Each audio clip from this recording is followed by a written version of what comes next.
Okay, good evening, everyone. We continue with Gemara Masechet Berachot. We are on Daf Yutet, and we are in the middle of the topic of Kavod HaBriot, respect for people and integrity of people, especially if it comes in conflict with doing mitzvot. This is something we spoke about. Before that, I just want to mention there is a campaign going on. Actually, the official campaign starts on Sunday. But I am going to take the opportunity to talk about this for a second. We have a SBM campaign, and I have a page. It's called, what do they call this? It's a cause match website, and essentially all donations made are going to be doubled. And there is a goal of raising $500,000. This is something for SBM. This shiur is being we're doing it at SBM. A few weeks ago, we had a nice dinner sponsored by SBM, and we had a siyum. A while ago, there was like shofarot that were sponsored and things like that SBM has been supporting us. And the truth of the matter is, we're probably not taking it at an advantage, because when I mentioned that we want to do like a siyum, they're like, sure, no problem. Like, no questions asked. So I think we should just have more siyums more often. But while we're doing that, it is something that it's not just our shiur. There's a lot of different programs. Many of us are benefiting from the Partners in Learning, or the shiurim in the morning, or the shiurim in the evenings, or the different events that they have. So this is a program. Let me see what the whole. So this is like the whole page, SBM 24. You could see there is a campaign total of $500,000. Matching donors will double your donation, and I think if you put a donation, it'll go towards it. So what I'm going to ask is, if you want to give, please give to my team, because yeah, for sure. I'll post the link in the chat, and then here it's the one with my picture. I don't know, there was a glitch before. I saw my picture on other people's pages. I don't know, someone was trying to cheat me. There's yeah, so there's already some donations. The real campaign starts on, I think, Sunday. It's going Sunday through Tuesday. It's a few days, but the matches are already going on. Again, everyone to each their own, whatever they can, whatever they want to. If someone wants to, all I'm asking is to just show me some love and put it on my page instead of anyone here have a page? No? Andrew, you seem like you would have a page. You don't have a page? You don't have a page? There's still time if you want to make one. But then you compete with me. Okay, no, I'm kidding. It's all going to the same place. Everyone, please give to whoever and whatever, but just wanted to mention that. Okay, let's go. With putting that aside, let's go to the Gemara, Masechet Berachot. We last spoke, and there's a connection to our previous Gemarot of mourning, right? From the beginning of the parak, we spoke about aninut and going to a funeral, going to levaya. What was that? Okay, good. Oh, maybe that's what happened. Update later, yeah. And so there we spoke about all sorts of avelut, and then we transitioned into this topic of someone who finds kilaim in his clothing in the middle of the street.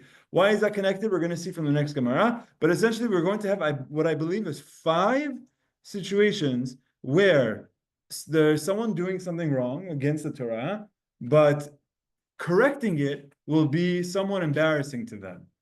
Okay, so for example, the person who's wearing Shatnez, but to take it off in the middle of the street is somewhat embarrassing. Or there's different examples. Okay, something that by doing the mitzvah, by not breaking the mitzvah, someone is going to get offended or through some other way. So the Gemara is going to go through, maybe it was 5 examples, if I'm not mistaken, and we're going to learn some concepts called about kavod habriot. Kavod habriot is respect that you have for people. Okay, so let's first pick up from where we left off last time. We did this, we'll do it again, and then we'll get a running start. So this is on Gemara, Masechet Berachot, Daf Yutet, Amud Bet.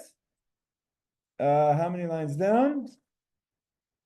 It's about maybe 3-4 lines down. On the Hebrew side, it's 4 lines down. There's 2 dots. On the English side, it's the first break on 19B1. Let's go. Amar Rav Yehuda, Amar Rav. Rav Yehuda says in the name of Rav, Hamotzeh kilaim bevigdo, one who finds kilaim in his clothing. All of a sudden, he's walking and he realizes there's kilaim on me. Or like I said in the example last week, that he had a few jackets, he bought a few suits, he went to Italy and he came back and he knew that one of his suits had Shatnez in them, and he was going to go have it fixed, and by accident he put that one on, and he only realizes when he's outside.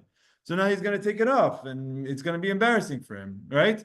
Poshtan afilu bashuk. So the Gemara says you have to. The Baraita, Rav says you have to take it off. You know there's something wrong, you have to take it off. Okay, you're in your boxers, and people are it's going to be embarrassing. All right. but you're wearing Shatnez and you shouldn't be wearing it. And so it's you against Hashem is what it is. And so in that situation, you do it. Why? My Tama, what's the reason? There's a pasuk from Mishle that says, En chokhmah ve'en tevuna ve'en etza leneged Adonai. We don't call makom sheyesh chilul Hashem, any place where there is a chilul Hashem, desecration of Hashem's name because something is blatantly being done wrong against Hashem. En cholkin kavod larav. You don't even have to give respect to the Rav. All the more so for an individual to himself, which means we spoke about the situation where there was the Gemara in Masechet Sanhedrin speaks about, let's say there's a question that's brought up to the rabbi and the student is there. The student shouldn't answer. The student should let this teacher answer because that's giving respect and let the rabbi answer. But let's say there's a situation that by waiting or by not answering, by not taking action, there's going to be chilul Hashem, which is what we saw with Pinchas and Moshe. They brought this question to Moshe. Moshe couldn't answer. So now, in that situation, you don't have to worry about respecting the rabbi because what you're doing is really you're respecting Hashem. So similarly, what we're saying is, in a situation where someone finds Shatnez on himself, he might feel like I have to have respect for myself or for a person. No, you don't. In a situation where it's the respect for you or respect for Hashem comes first. Don't, what do they say? Kids don't do this at home. Okay, we're not talking right now let's see all of the examples, and we're going to try to learn some rules about this concept of kavod habriyot. Question? I was just saying it's happened to me outside of Kenny's stuff. What happened? I was wearing a suit, and someone, I don't know if it matters what his name is or not, but he came up to me and said, "Hey, I just want to let you know I bought that same suit," and I realized like 6 months later that it was Shatnez, and I checked and it was Shatnez. Oh man. Yeah. And it was jacket. I don't know what to do with it now. I have to sell it or give it to someone. I don't know. You could see if you could have it repaired, but it is too. It's like the whole thing is made of Shatnez. Right. It's just Was it suit supply? like the suit supply. Yeah, Suit supplies. They are like a Shatnez producer. They have a fabric on the thing. It's called 100% Shatnez. That's the name of their thing. Why is it like that? No, it says on one of the things, wool and linen together. Yeah. Okay, very good. I mean, look, the more expensive suits have it. The cheaper suits have only polyester, and there's nothing else. There's no wool or linen. But yeah, you'll get this with more expensive suits. Like I said, people go to Italy and they come back with a bunch of suits. And Hugo Boss, I think, is notorious for having Shatnez for a lot of them. Yeah, question?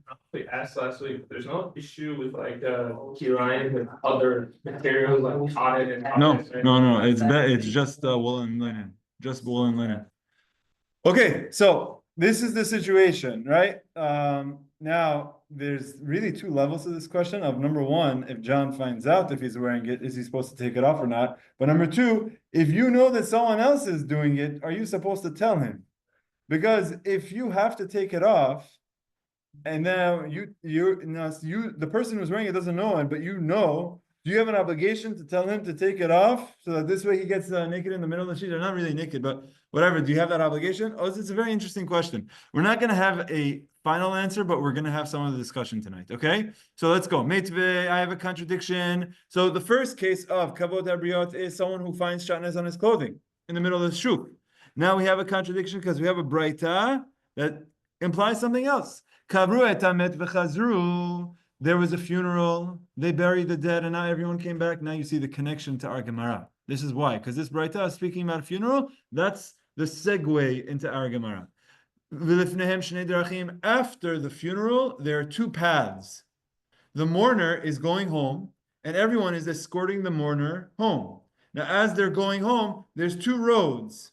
Achat tehora ve'achat tameah. One is tahor, one is tameh. What does this mean? That means you're coming back from a funeral home, you're coming back from a cemetery, and they're leaving. There's two roads. One of them is going through a cemetery, and one of them is not. So we have Mr. Kohen over here. Mr. Kohen was at the funeral. He didn't go into the Beit Kavarot, and he came out, and he's escorting, together with the person of the funeral, he's escorting, and now he sees the whole party is going, there's two roads, and he's thinking like, what do I do if everyone all of a sudden starts going on the Tamei road?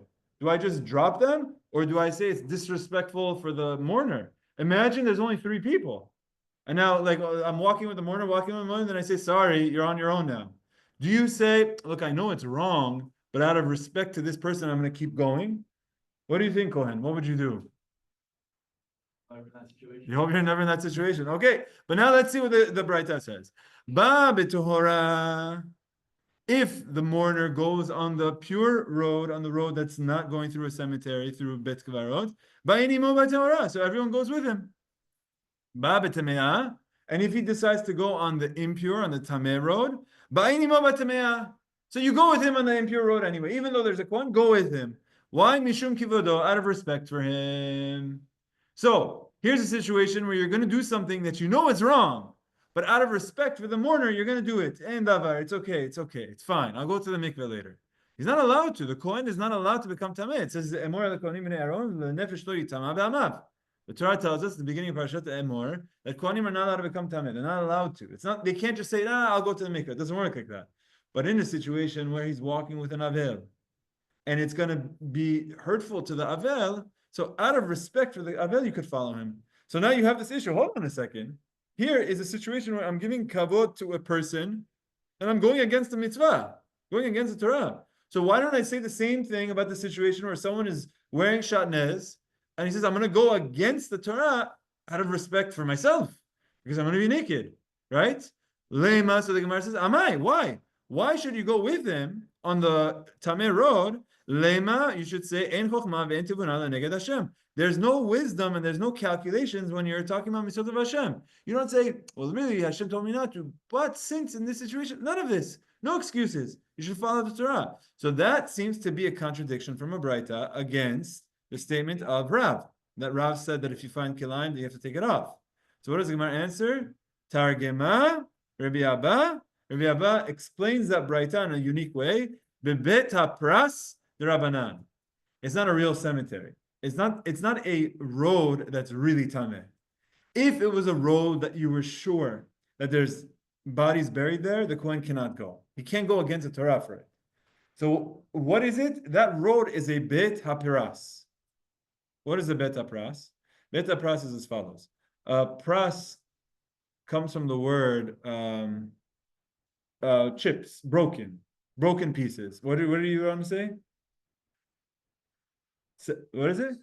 Separate. Yeah, that's exactly it. Pras is something that's separate, broken. Right. So what had happened is there was a field that they knew there were bodies buried there, and then what had happened was that there was someone that came and they plowed the field, and because of their tools, because of the plowing, what happens is that it's very possible that they're going to be pieces of bones that are going to get uprooted, that are going to be shredded, and they're going to go flying. So what happens is like up to 100 amot from where you know the cemetery, from where the gravesite was, since it's possible that there are pieces of bones there, Chachamim are going to say you have to treat this like tameh, like steer clear. Tell the Kohen not to go here. From the Torah, it's allowed. Because from the Torah, you have what to assume that there's nothing here. Why? Here's why. Because we should just speak about this for a moment. What are we not allowed to become, or is a Kohen not allowed to become Tamei to? Number one, he is not allowed to touch, for sure, a full body, okay? And for sure, a full bone. Definitely not allowed to touch a full bone. He also cannot go over a body or over a bone. He cannot walk over a body or walk over a bone of a body. There is one exception that would allow for him to walk over. Okay, and what would that be? That's if it's under a tent. It's an ohel. So that means that if there is a body, but then it's separated by something that's called an ohel, some sort of a division, then he would be allowed to walk over. So in other words, if the body were to be buried, and then it had the proper covering, even underground, if it had a proper covering, which we're going to define what that is, he's even allowed to walk over it from the Torah. From the Torah, he'd be allowed to. He's not allowed to touch it. Okay? Now, when it comes to touching, if it's a full bone, it's a problem. If it's a part of a bone, then it depends on how big it is. If it's the size of a barley corn, se'orah, or bigger, then it's a problem. If it's less than that, it's okay. All right? With all of these details, basically it's saying, look, as far as we know, there's no bones here. Even if there are bones, they are likely smaller than a barley corn. Okay? Now, the Kohen we tell him rabbinically, don't go here. But in a situation where it's going to be a disrespect or it's an honor to the Avel to come, so the rabbis are saying, okay, in a situation like this, it's fine to go against what the rabbis say. The rabbis themselves are the one that made this takana, but when they made this takana of not to go in a bet pras, they said it's okay to go under certain circumstances. One of them being for kavod habriot, for respect of people. So this is the situation we're talking about. Okay, so let's just follow the flow. Then I know there's some questions. I'll come to it. Let's just follow the flow. Rav tells us a statement that if someone is wearing Shatnez outdoors, he has to take it off, even if it's going to be humiliating. Why? Because in Chokhmah Ventu B'nam Neged Hashem, there's no calculations against God. If something is wrong, you stop doing it. You have to take it off. And even if you say, but I'm going to be embarrassed, it doesn't matter. So he said, but I have a Baraita which comes before you. And the Baraita told us that the Kohen is allowed to go on a Tamei road to give respect to a mourner. So how is he allowed to do that? How is he allowed to go on a Tamei road? So the answer is, that's not a Torah Tamei road. It's a rabbinic enactment. The rabbis extended it. As far as we know, there's no body here. The body was 100 feet away. But they basically, when this area was plowed, they said, to be safe, we're just going to draw some lines 100 amot around and say, Kohen, don't enter here. That area, it's okay to enter in a situation where it's going to give someone a mourner honor. Okay? Someone had a question here, and Joy? No? Okay, go ahead, Joy. Sound like it really applies today because we know exactly where the bodies are buried. With a stone, it's an exact little plot. Mm-hmm. So, I didn't know exactly what to steer clear of and what to go around. Sure, absolutely. Nowadays, a Kohen does the way, Baruch Hashem, if you have things that are orderly, you have a cemetery, and you have things that are buried in certain areas, and you know very clearly, and there's no issues. The question is more of, let's say, for example, sorry? Potentially a battlefield, or let's say, for example, someone conquers some land, okay? Like, let's say, this is what has happened with the times of the Beit HaMikdash, where they come and they destroy the Beit HaMikdash and they try to plow things over. Or let's say someone bought a plot of property. Someone bought land and he finds out that it used to be a cemetery, but he knows that he could build something on it and raise a bunch of income. And you tell him, no, there's bodies there. You should take the bodies out with respect. He says, what do I care? It's going to cost me more money. Bring the tractor and just drill everything. So then someone might not care. Then what might happen is things might go flying, so that area around it would be an issue. It could be a practical case, right? There's construction happening all the time. Now, let's say, I don't know what the laws are. We're one of the real estate guys. Do you guys know? What happens if I buy a cemetery plot? Am I allowed to do whatever I want with it? Do I have to do anything with the bodies? They build casinos. Okay, there you go. There you go. So yeah, I don't know what the laws are, but this is a situation where it could be potentially practical. This does not apply to a cemetery, because a cemetery, you know where the bodies are. Bet pras is in a place where it's like outside of a cemetery, outside of where a body was buried when it was plowed. Okay, question. So with the scenario you just give us, let's say someone builds an apartment building. I'm by a cemetery, like it's a block from couple blocks from my house. If someone like buys that area and just piles it over and builds an apartment building, no Jew should ever live there? No. You didn't say no Jew should ever live there. A Kohen should not go to that area. But now you're into halachically, there could be other discussions, and there could be things someone could do. Someone could clean the area, because the concern is if there's any fragments, bone fragments. But in a situation like that, if a person has an issue, they could have a gardener come and clean the whole area. We're talking about an area where there could actually be fragments. It might just be lying around. Yeah, and he might actually come to touch it. Yeah. Apply for ashes? Ashes, I don't think so. No, because they're fragment. They're smaller than a barley corn. For example, in Poland, I don't know which concentration camp, there's like the whole area that had like a whole thing of ashes, and they said like, "Come, don't go under this thing," and it's the whole thing where all these ashes used to be, or still are. Wow. To me and my brother, we had to. You guys didn't go in. We didn't go up. There's like a whole big staircase, and it's like under a whole awning. It's like that's the area. Because it's under an awning. It's an ohel. Very interesting. Okay. Yeah. I guess if you were fully aware of something, I don't know about how it works with ashes, because we learned here, we're gonna in the beta press. Let's see if there's a footnote.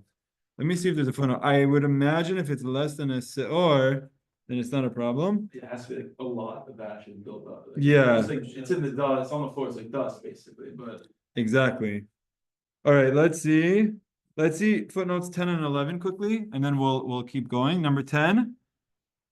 The Baraita implies that even if a Kohen was part of a group following a mourner, he too should follow the mourner along the Tamei road, despite the biblical injunction against the Kohen allowing himself to contract corpse tumah. Number 11. A bet apras is a field containing a grave which has been plowed over. Because the grave has been plowed over, concern exists that fragments of bone may have been scattered over the field.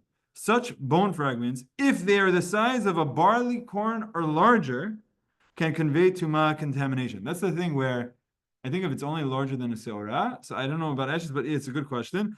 It is for this reason that such a field is termed a bet haparas. The root paras means broken or fragmented, a reference to the bones that may have been plowed through and broken. By biblical law, the possibility of this happening, it can be discounted, since it's not very likely that the plowshare dug deep enough into the ground to reach a buried corpse. Nevertheless, the rabbis were apprehensive about the possibility and therefore decreed that within 100 amot of the gravesite, one must suspect that there are bone fragments strewn upon the field. Accordingly, the Kohen may enter a bet apras, since he may tread on such bone fragments, thereby moving them and rendering... The Kohen may not enter a bet apras, since he may tread on such bone fragments, thereby moving them and rendering himself tameh. Note, however, that merely stepping over the bones would not render one tameh. Bone fragments can impart tumah only by being touched or carried or moved, not by passing over. As we spoke about, if you pass over if it's a complete bone, then you would have a problem of ohel. If it's a bone fragment, you would not have a problem of ohel, but you have a problem of touching it. But that is only if it's the size of a seorah. All right, any other questions? I don't think we need to go into all of these details. Yeah. I don't A know. closed container is like less, particularly if it's like an open, whatever, then. Okay. I don't know. It doesn't impress me much. ChatGPT says avoid it. Okay. Give me some sources, but okay, fine, whatever. All right, let's see. We have a chat comment here. Andy, does this apply to areas where Jews are buried or even okay, fine. Yeah, these halachot, there's a lot of discussions about the tumah of goyim versus the tumah of Yehudim, about whether a Kohen could go to Beit Kvarot. There's machloket. Andy, the answer of your question is machloket. For now, let's keep going. Okay. Damar Rav Yehuda Marav. Look at this situation about a bet apras. Menapeach adam bet apras veholech. Let's say a Kohen has to go somewhere and he wants to go through a bet apras. So there's a leniency. What should he do? Menapeach. What does menapeach mean? What? To inflate, or really it means to blow away.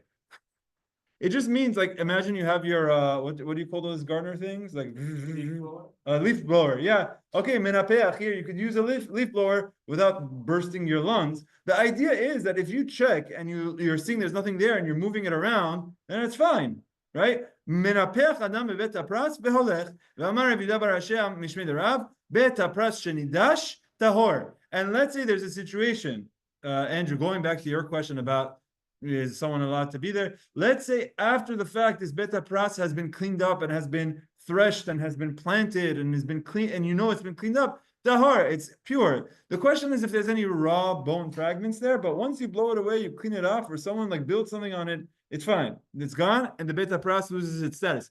So what we're saying is the Baraita that we brought made us think that you're allowed to go against the Torah. Kohen is allowed to go against the Torah to show respect to the mourner. The Gemara says not against the Torah. Against what the rabbi said is fine in this situation. The rabbis were lenient in a bet apras, and they said, okay, for kavod you're allowed to.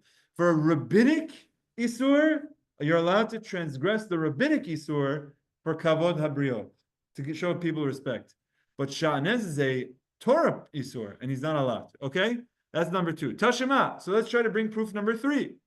Damar Elazar Bar Tzadok. Elazar Bar Tzadok, who was a Kohen, by the way. You have a Tzadok in your family? No Tzadok. Okay, Elazar Bar Tzadok, he was a Kohen. And what does he say? Midalagin. He's just telling us a story about when he was a kid. Midalagin hayinu al gabe aronot shel metim likrat melech Yisrael. Let's say there was a king, Melech Yisrael, approaching. We would go through the cemetery we would jump over actual aronot, how do they translate? Coffins. That's the word. They would jump over coffins. Let's say you wanted to go there and it's very busy here, very busy there, and you wanted to go, there's a parade and you know the king is coming. Kohanim, we would all jump over coffins to go, right? And not only Jewish kings, Amru, even for a non-Jewish king, if there was an opportunity to see the president or a non-Jewish king, we, the Kohanim, would go through cemeteries. If that was a shortcut to get there faster and we would have to go over coffins, we would do it.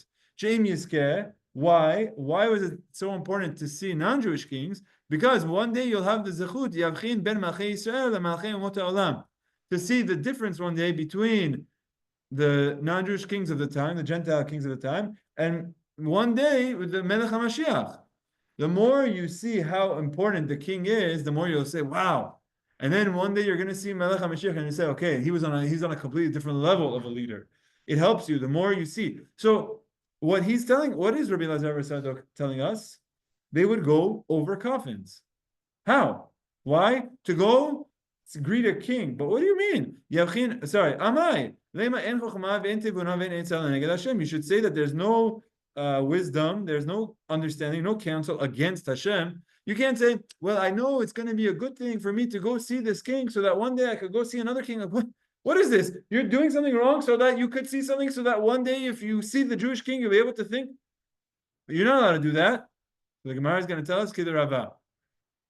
It's not against the Torah. It's only against the rabbis, and in a situation where there's a conflicting thing, you're allowed to go against the rabbinic statement, enactment. What is it? The Amar Rabbah, Rabbah told us, Devar Torah, according to the law of the Torah, Ohel, when there is a covering, a ceiling, Kol sheyesh bo chalal tefach, as long as there is an airspace of 1 tefach, and they say a cubic tefach, which means there has to be above the corpse and below the parchment a tefach's worth, both height and also width.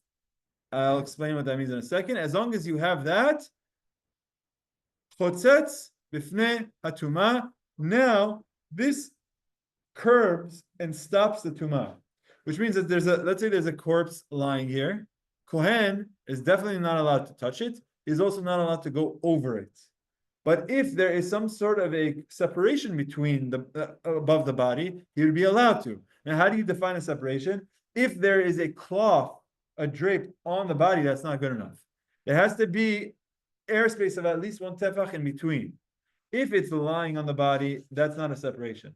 But if there's airspace of 1 tefach in between, then it is considered. Now, when I say 1 tefach height, tefach is 8 centimeters worth. It's about a hand's breadth height, but also width. Why width? Because let's say, for example, you have a tent style that the top of it reaches the corner, reaches like this.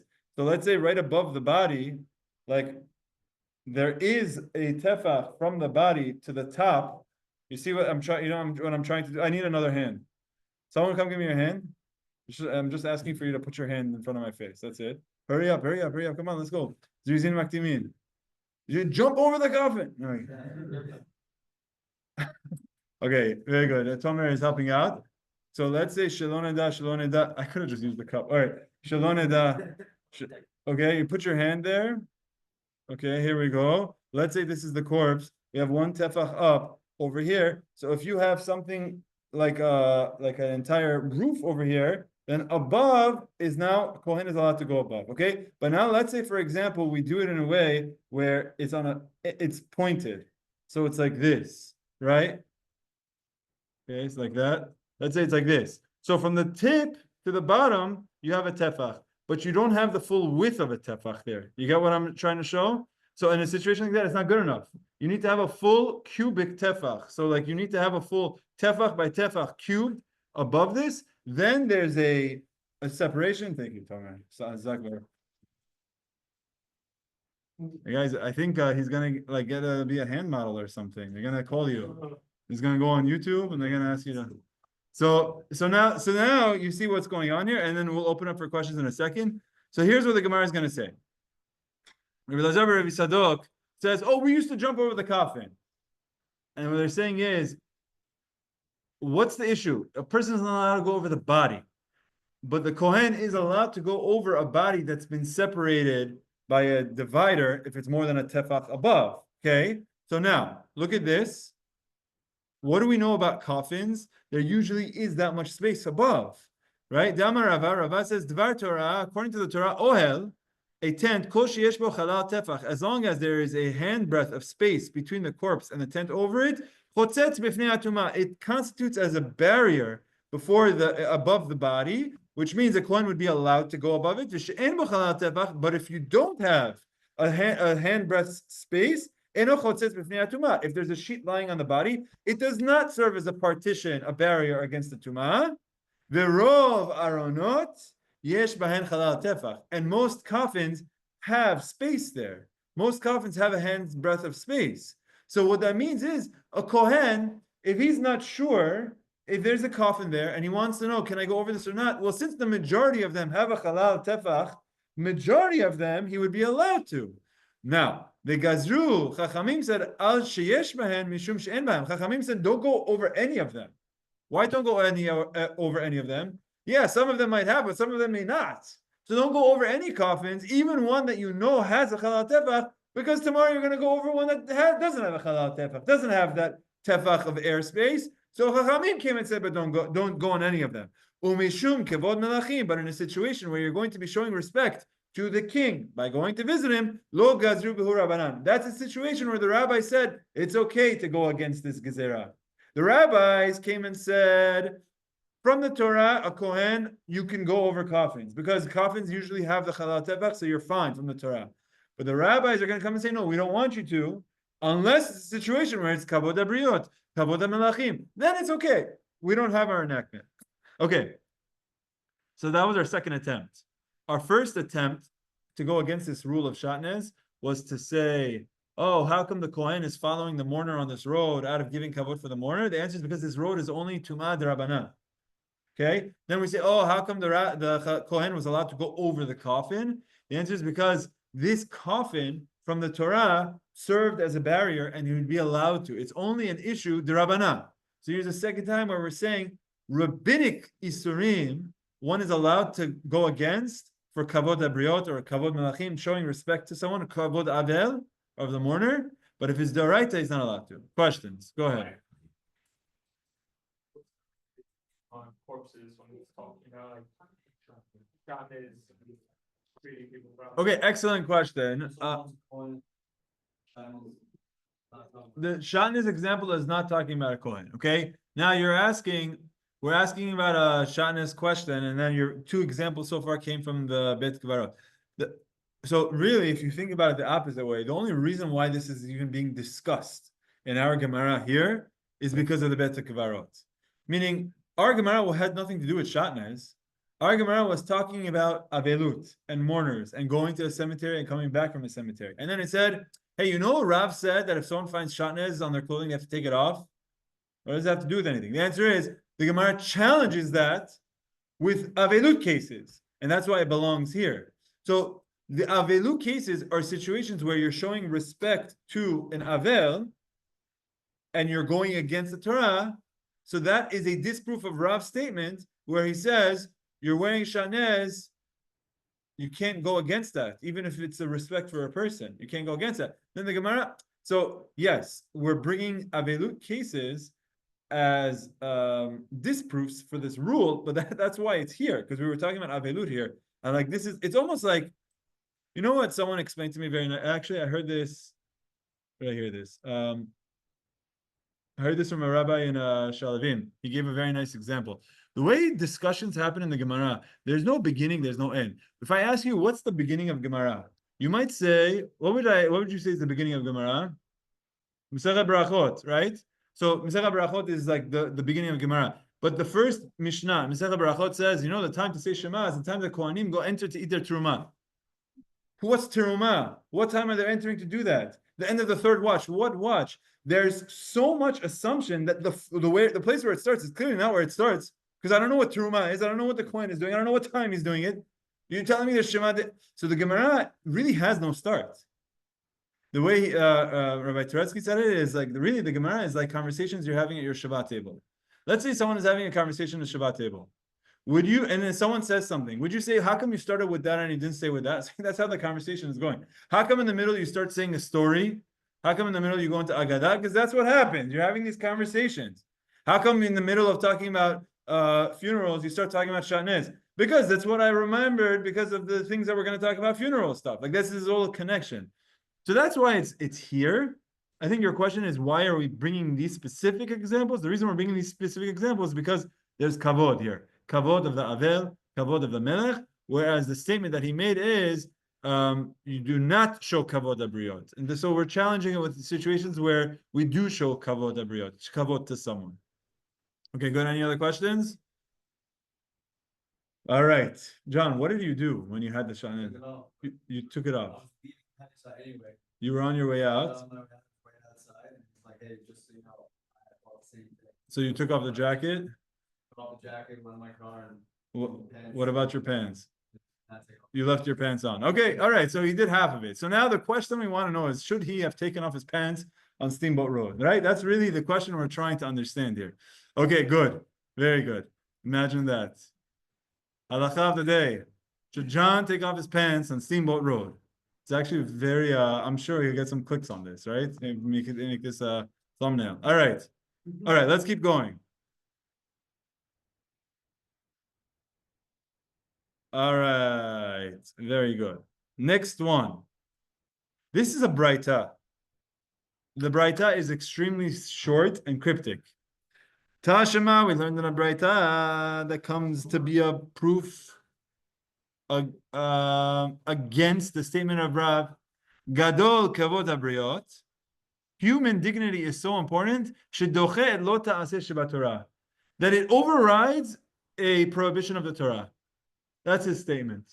Okay? Showing human dignity is so important that it overrides mitzvot of the Torah. Okay? How is that a question against Rav's statement? It's the exact opposite. Rav said, Torah trumps human dignity. And if someone is wearing Shatnez in the middle of the street, take it off, even if it's going to be undignified to do so. We don't care about your kavod when you're wearing Shatnez. But here, there's a Baraita that says, you know, human dignity is so important, it overrides prohibitions of the Torah. What are we talking about? So the Gemara is going to say, Amai, the Gemara asks, Ve'amai, why does it override? Why don't we say that there's no wisdom or understanding or counsel against Hashem? You can't use your calculations to go against Hashem. Human dignity should go against the Torah? No, the Torah is what comes first. Okay, so now we're going to qualify the statement of the Baraita and says, Targema Rav Bar Sheva, Kamed Rav Kana, Rav Bar Sheva. In front of Rav Kana said, you know why? Because the Baraita is talking about something specific. Belav de lo tasur.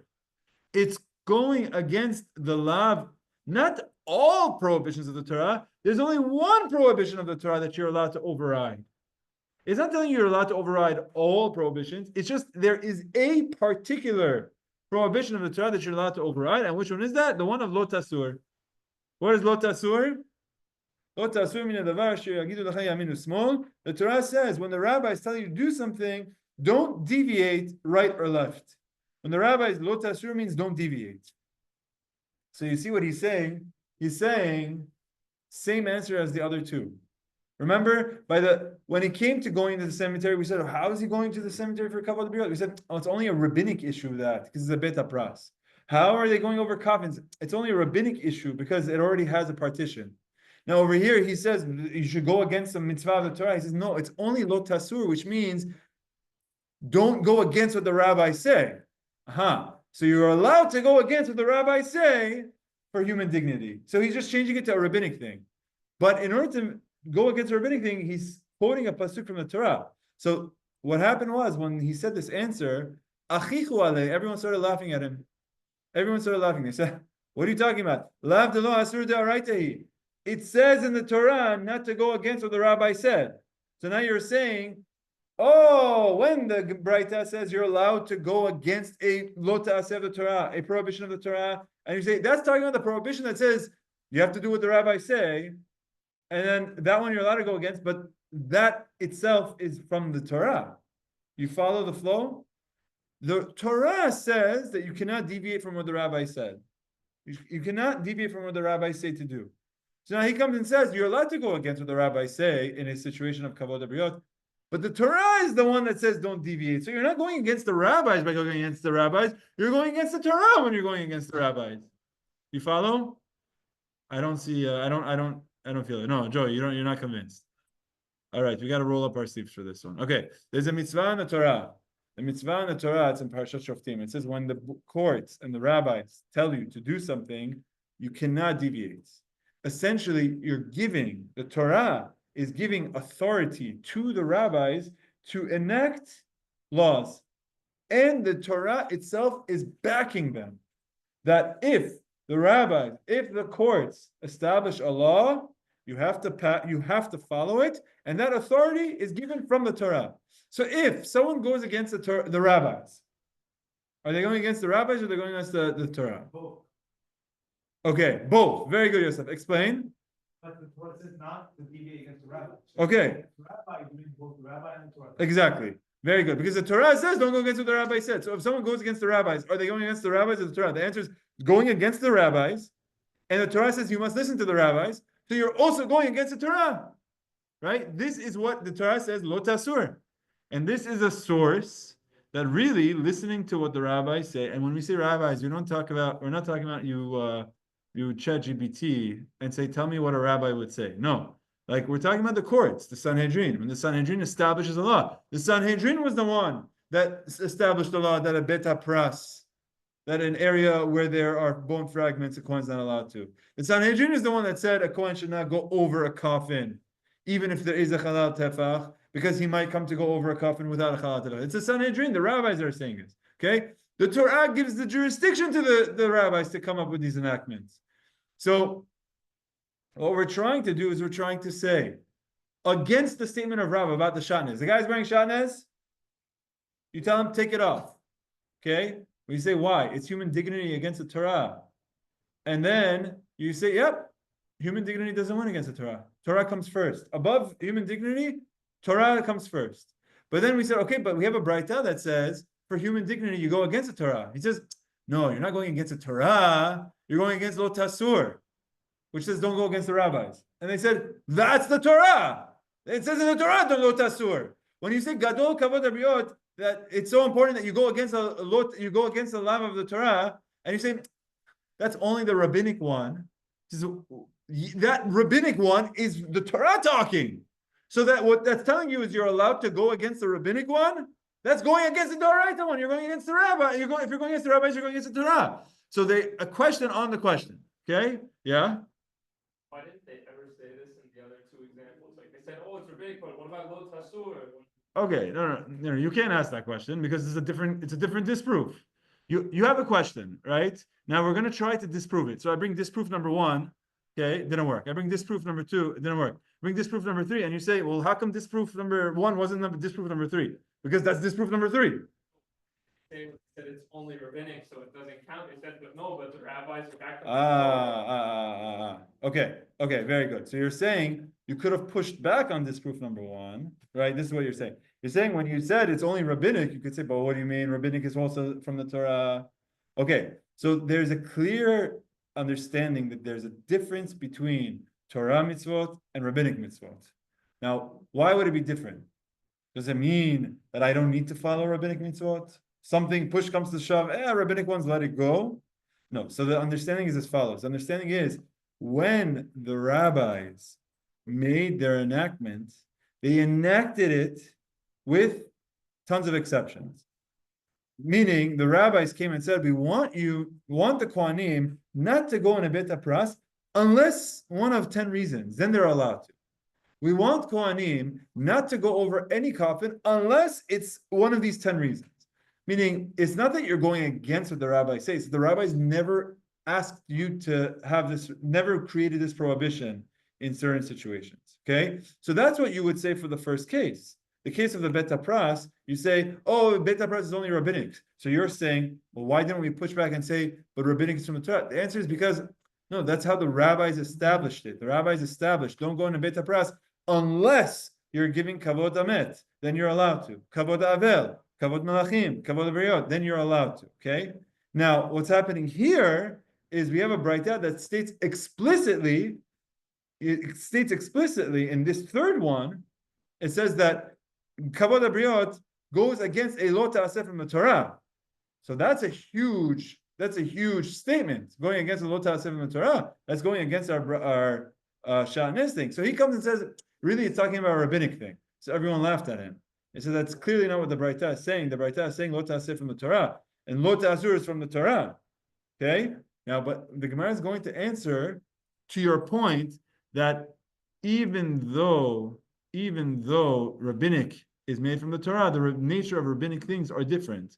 Okay, let's see the answer, and I think you might be able to follow the flow. 1 second. So one more time. Tashma, we learned in a Baraita. Gadol kavod habriot shedoche lo ta'aseh shebatorah. Kavod habriot, human indignity, is so important that it overrides even a negative prohibition from the Torah. Why does it go against negative prohibition of the Torah? We should say that there's no calculations against Hashem.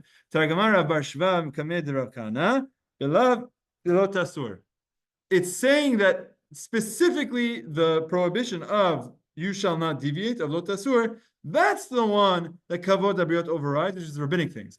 But achichu alei, they laughed at him. Lav de lo tasur da'araitahi. That prohibition is in the Torah. It's a Torah prohibition.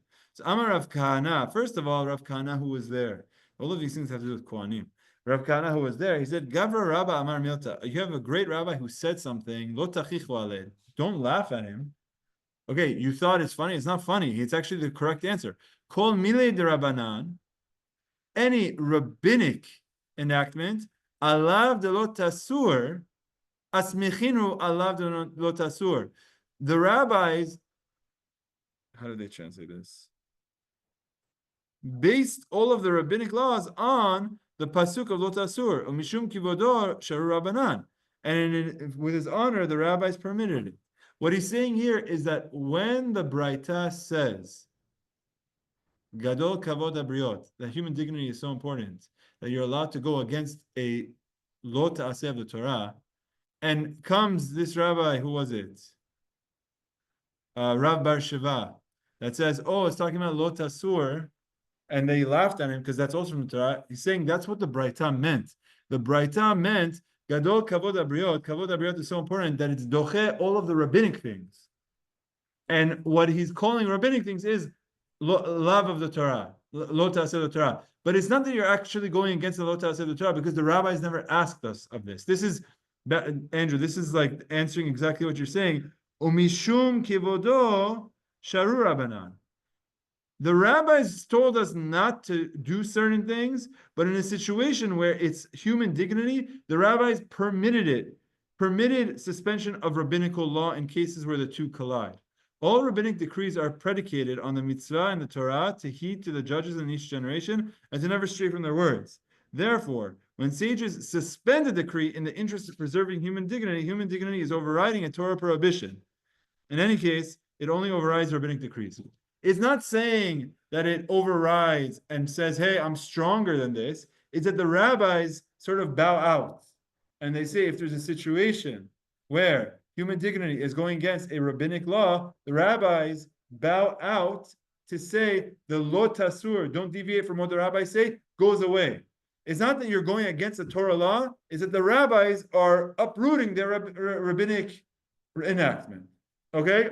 Wow. So that's number 3. Is there any more? There is one more. Anyone ever find something that someone lost? Did you ever find a lost object? You found something? Yeah. What'd you find?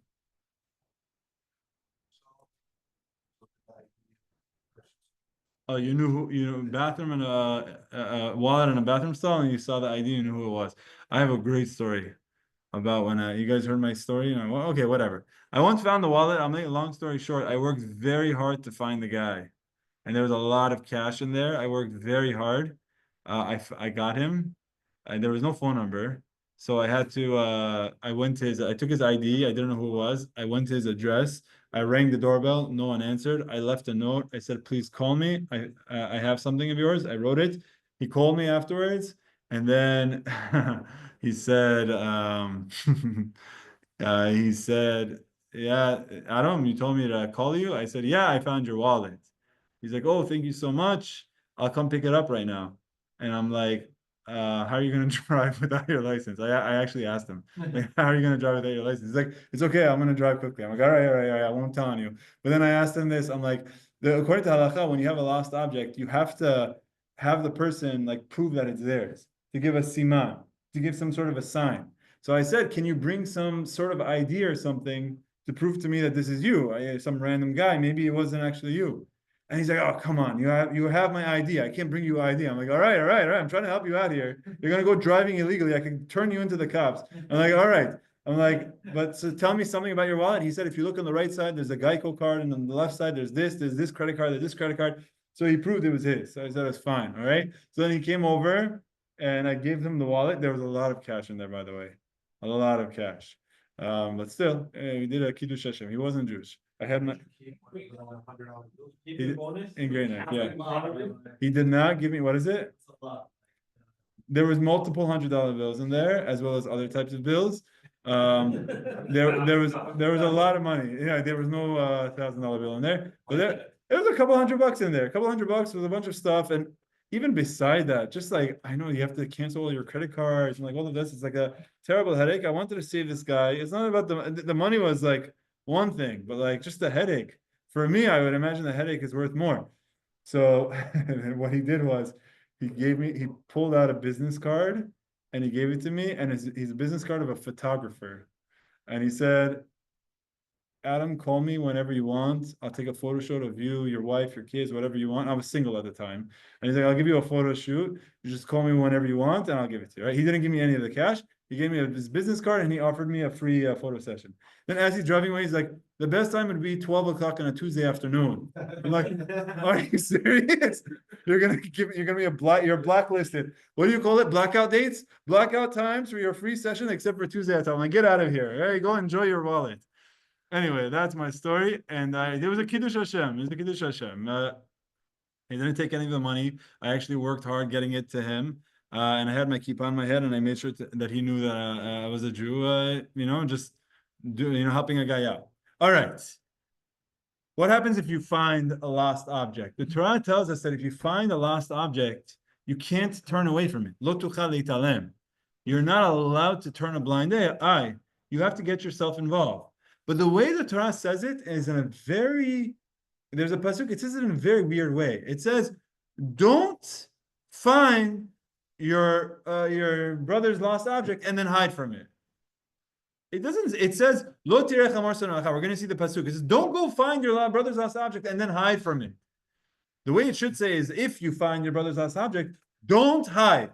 But it doesn't say don't hide. It says, don't go find your brother's lost object and hide from it. When it says and hide from it, if you read that by itself, it's saying you should hide from it. It means you should ignore it. There are times where you should ignore it. It sounds like just the way that it's written, unclear. Chachamim say is that there will be times where you should hide from it. Yeah. Where it means there will be times where you don't need to go after this lost object and to try to find the owner. Okay? You have a question? No? Okay, let's go ahead and see that inside. It's a very famous concept. How there are times. Tashema, we learned in the Baraita, ve'italamta mehem. You should hide from them, which means you should ignore them. Let me show you the full pasuk, and you'll see what I mean. This is in chapter 22. Look at this pasuk. It says, Lo tir'eh et shor achicha. Don't see, here they translate it as if. I don't like this translation. How do you change the translations? There's got to be one that is true to the. Here we go. There you go. That's a better translation.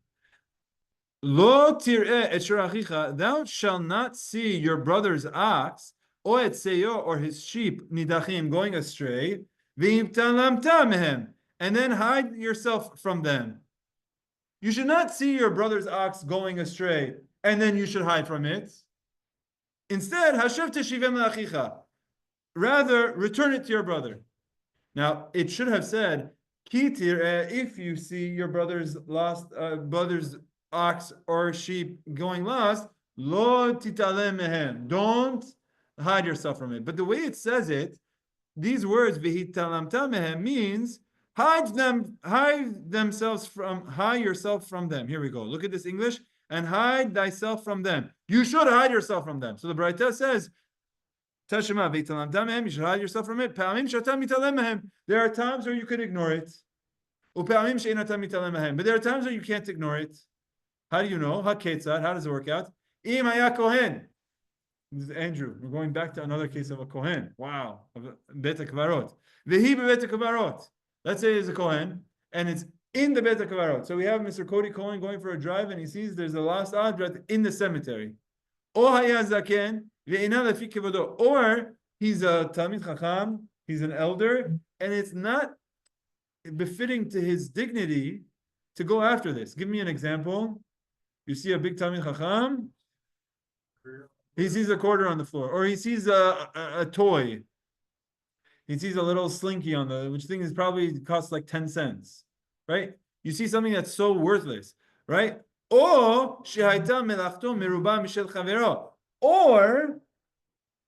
my time is worth more than this item. So let's say it's gonna take me 3 days to figure this out. And this thing is worth $5. It's like, you want me to give up thousands of dollars worth of my time to give this guy $5 worth of something? Here's the situation. In these three situations, the kach ne'emar ve'italamta. In these three situations, it's telling you you're allowed to hide from it. You're allowed to ignore it. The three situations are: if a Kohen has to go into Bet HaKvarot, you don't have to. If it's an elderly person and it's beneath the person's dignity. Another example could be, I don't know, the guy has some a fish. Okay, let's say he has a goldfish, not an exotic fish, a goldfish that it's here today, tomorrow it's gone. And then all of a sudden you find this thing, and I have to take care of this fish. And where am I supposed to go? And now I have to go to the store to buy food for it to give this, because the guy went to Bahamas. The guy went to Bahamas. So for 6 weeks, I have to now raise a goldfish for him. It's like, come on. I don't have the time to do this, or it's beneath my honor to start tending to some fish. These situations, you're allowed to ignore in these situations. But now the Gemara is going to say, but why am I allowed to ignore this mitzvah of the Torah? Shouldn't I say, when there's a mitzvah from the Torah, you have to do it? The Torah is telling you it's okay to ignore it. Why? Why am I allowed to ignore it? Why don't I say it's a mitzvah from the Torah to give it back? Why am I allowed to ignore it? You're telling me it's beneath the person's dignity? So that's what's that telling you? That's telling you dignity overrides the mitzvah. In the Shatnez case that Rav told us is that mitzvah overrides dignity. But here there's a situation where we're saying, you know what? If it's beneath your dignity, forget about the Torah. Forget about the mitzvah. It's fine. It's beneath your dignity. So what's the answer? The Gemara says a very simple answer. Shani hatam. In that situation, you're allowed to forego it. Because the Torah tells you that. The Torah itself, when it says v'italam tamehem, and it's written in this unique way, it's telling you that there are times where you are allowed to ignore the Torah. The Torah is telling you give it back, but v'italam tamehem, but sometimes you don't have to give it back. You don't have to go after it. And why? This is a situation when it's beneath your dignity. So in this situation, when the Torah says there are times where you can ignore it, so then I'm allowed to ignore it. But in the situation of Shatnez, I'm not allowed to. So the Gemara says, but maybe you could use this as a paradigm for all cases. V'ligmor minah. We should learn from this case. The Torah told us in this case that a person is allowed to forego the mitzvah of returning a lost object if it's beneath his dignity. So why don't we say that and apply that elsewhere also? A person is allowed to forego the mitzvah of Shatnez if it's beneath his dignity, if it's going to hurt his dignity. The Gemara says, here's why. Isura mimamona lo yalfinan. Very critical point. The critical point here is you cannot equate a law of monetary policy of the Torah, a monetary law of finding a lost object. It's a monetary thing. You're giving back someone's money.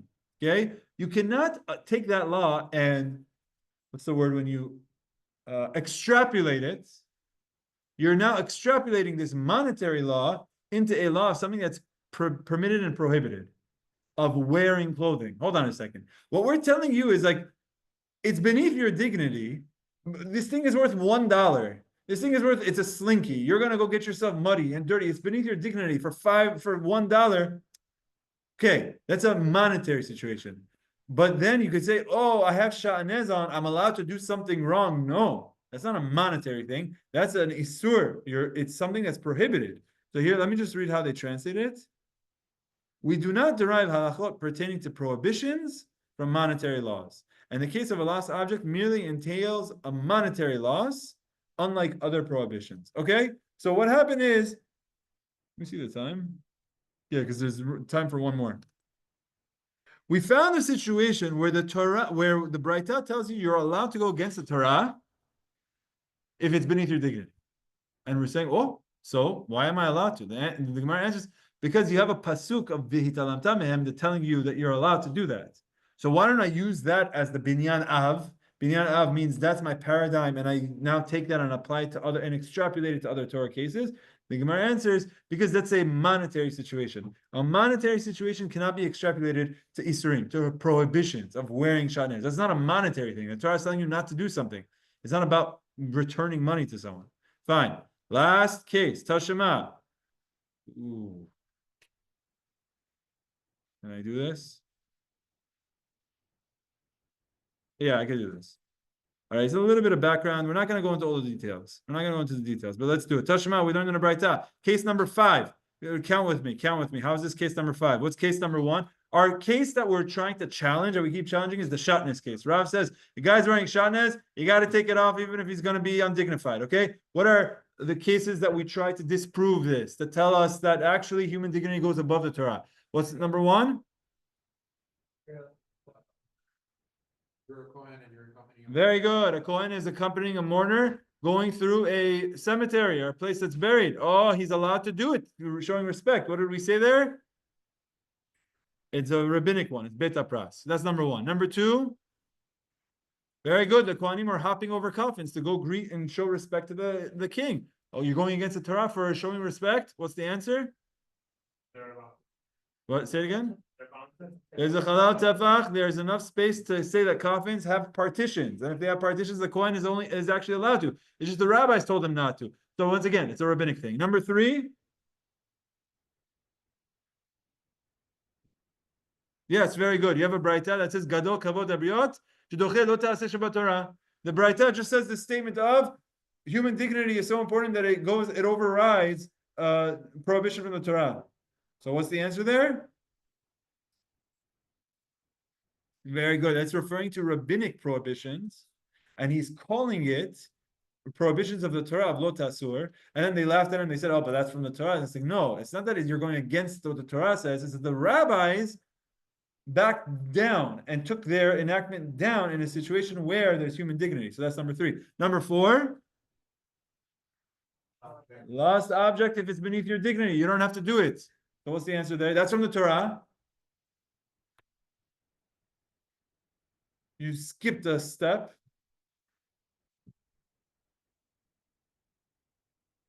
The difference between the case of a lost object is what?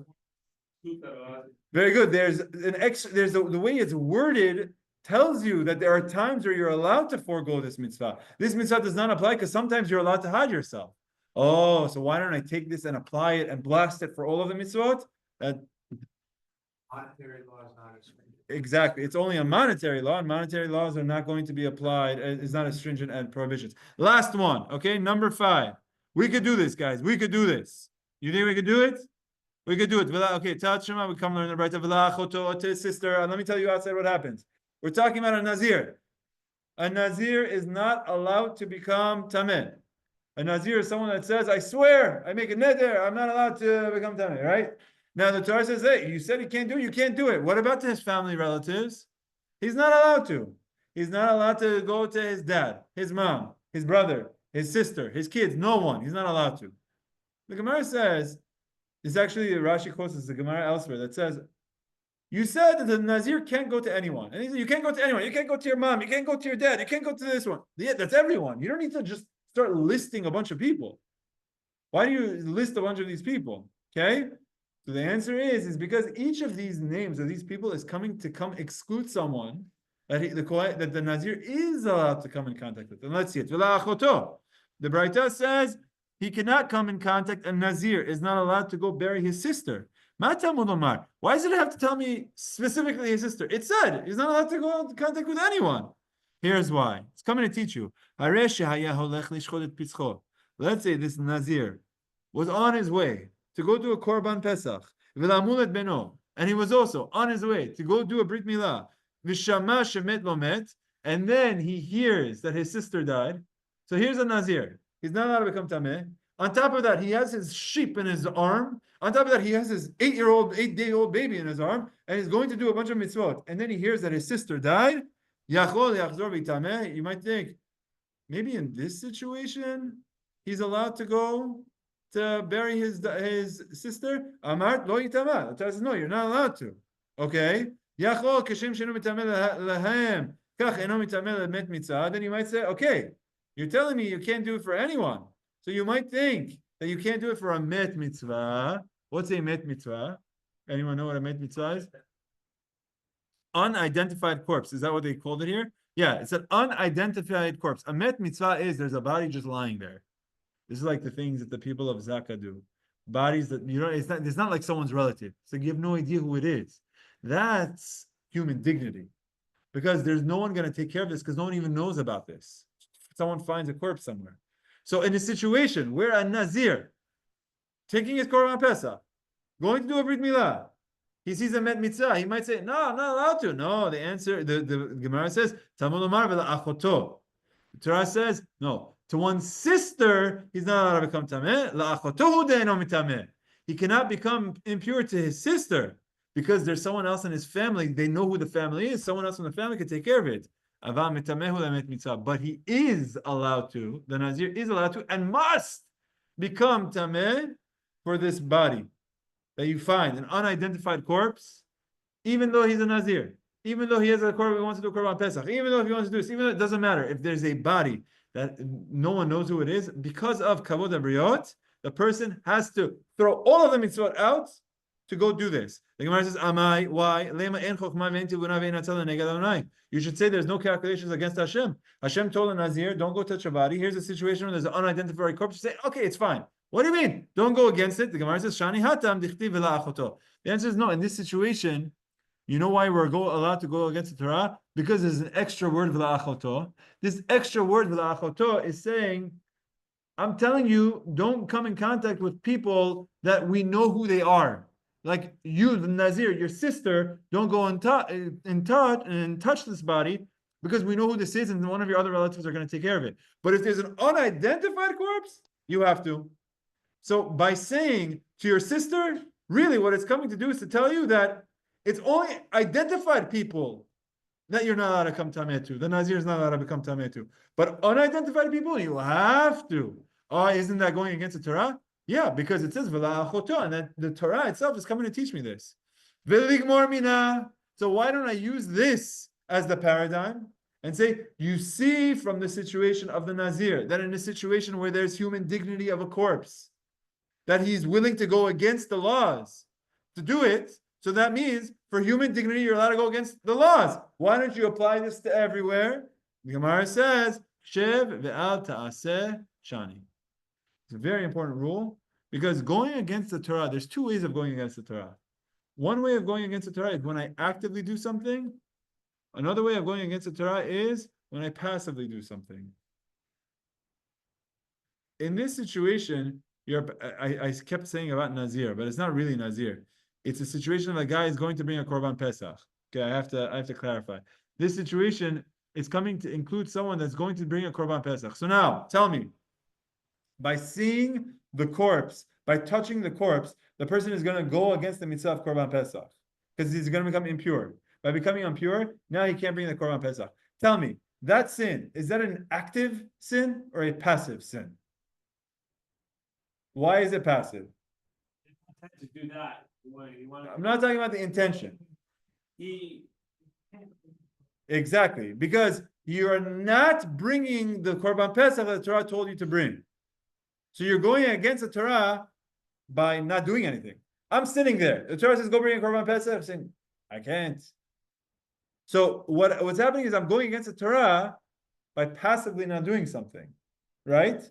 That's different of actually actively wearing Shatnez. When Shatnez is on me, it's actively on me. And you can't say, well, I'm passively under it. No, that's what wearing is wearing. You're actively wearing this, and you have to take it off in that moment. So the difference is, okay, I spoke about Nazir, but it's not about Nazir.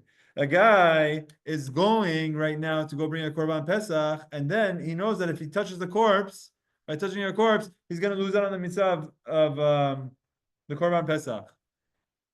Human dignity or mitzvah of Korban Pesach?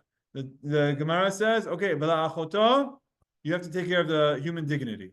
But I'm going against the Torah of the Korban Pesach. Yeah, but you're only going against it by not bringing it. The Torah gives you a positive mitzvah. Bring the Korban Pesach, and I'm not fulfilling the positive mitzvah. I'm not doing a mitzvah aseh, a positive mitzvah I'm not fulfilling.